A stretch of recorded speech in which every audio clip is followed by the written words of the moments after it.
Baik, Assalamualaikum warahmatullahi wabarakatuh.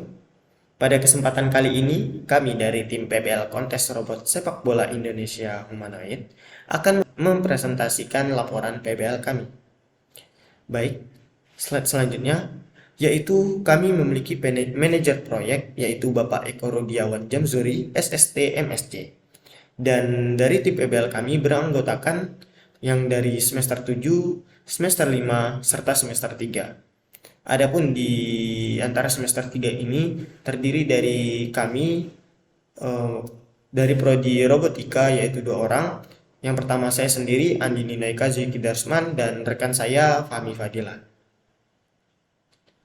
Dan adapun poin-poin pencapaian untuk semester ini yaitu yang pertama deskripsi robot humanoid, yang kedua pengembangan sistem tendangan robot, yang ketiga lokalisasi, yang keempat model gazebo pada robot humanoid kit size, yang kelima alat pengukuran pusat tekanan, yang keenam integrasi robot operation system 2, yang ketujuh memecahkan permasalahan game matematika, yang ke-8 alat anotasi otomatis.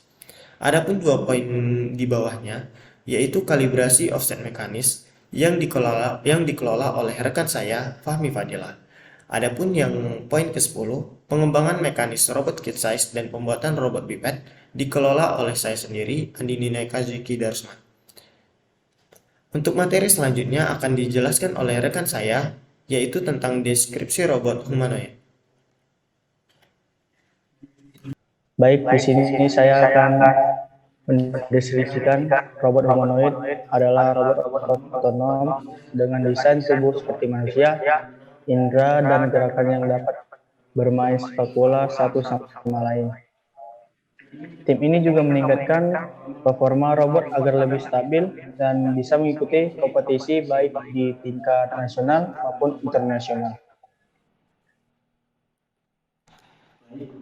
Baik,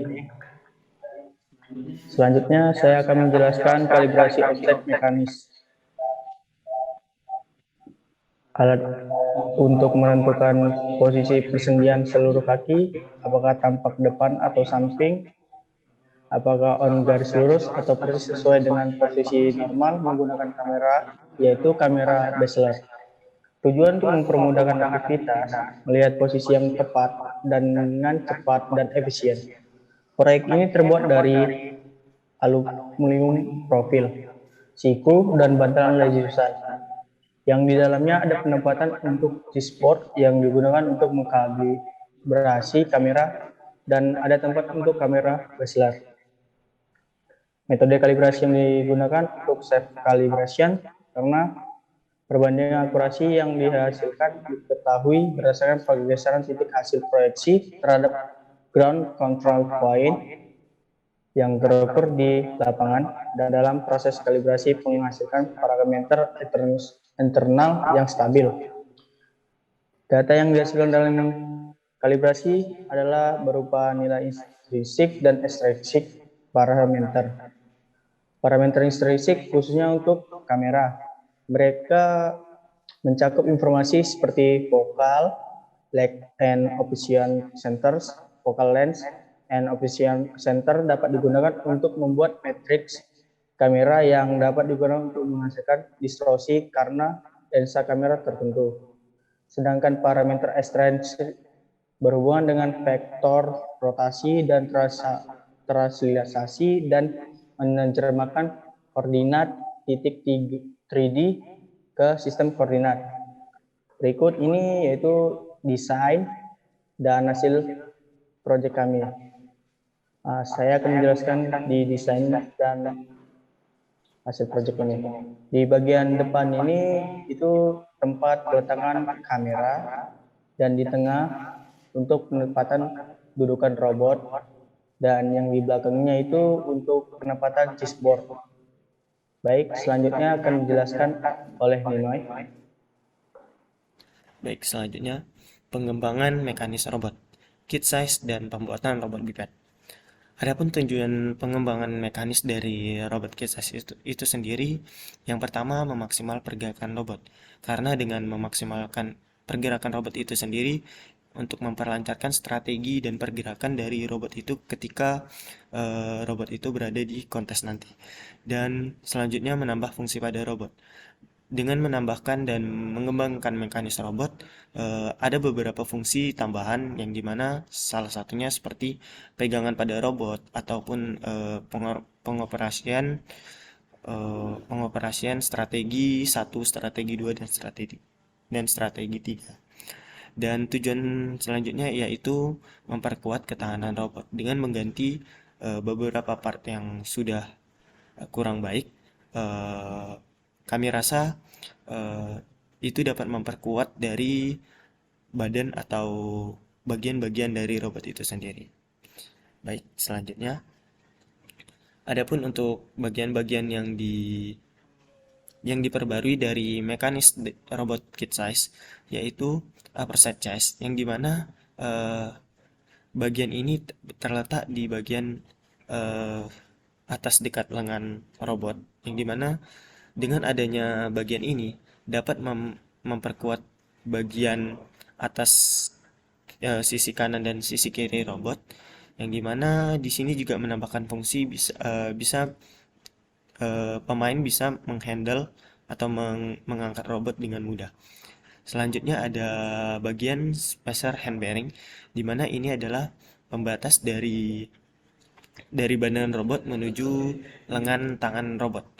Dan selanjutnya ada bagian hand bearing holder. Nah, hand bearing holder ini merupakan eh, memperkuat bagian lengan robot agar ketika robot terjatuh dapat memperkuat eh, dorongan untuk bangun kembali ke posisi berdiri. Selanjutnya ada hip bracket base. Nah, pada bagian ini yang kami perbarui adalah eh, bentuk bulat pada bagian tengah itu menyerupai dengan bentuk bearing agar menyesuaikan bentuk bearing di mana agar bearing itu tidak lecet ketika terjatuh. Selanjutnya ada hip joint MX64 yang ini bagian ini merupakan bagian yang untuk dudukan dari servo itu sendiri agar memperlancar pergerakan dari servo MX64. Selanjutnya ada spacer bearing hip. Nah, spacer bearing hip ini untuk memperkuat rotasi atau perputaran dari badan menuju paha robot. Baik, selanjutnya, oke, robot biped. Robot biped adalah selain kami mengembangkan mekanis robot dari kit size, kami juga membuat suatu robot yaitu robot biped. Robot biped adalah robot yang elemennya mekaniknya terdiri dari dua kaki dengan jumlah servo sebanyak 6 buah dan menggunakan microcontroller sifat Maxduino, yang dimana bentuk robotnya sebagai berikut. Nah, seperti yang kita lihat, robot ini hanya terdiri dengan dua kaki dan dalam satu kaki itu terdiri dengan tiga servo. Dan robot ini memiliki power supply dari baterai. Oke. Dan berikut desain-desain dari robot biped. Baik, ini desain tampak secara isometrik dan desain tampak depan dan desain tampak sebelah. Baik, mungkin sekian dari presentasi kami pada kesempatan pada kali ini. Apabila ada salah kata, mohon dimaafkan. Sekian dari kami. Wassalamualaikum warahmatullahi wabarakatuh.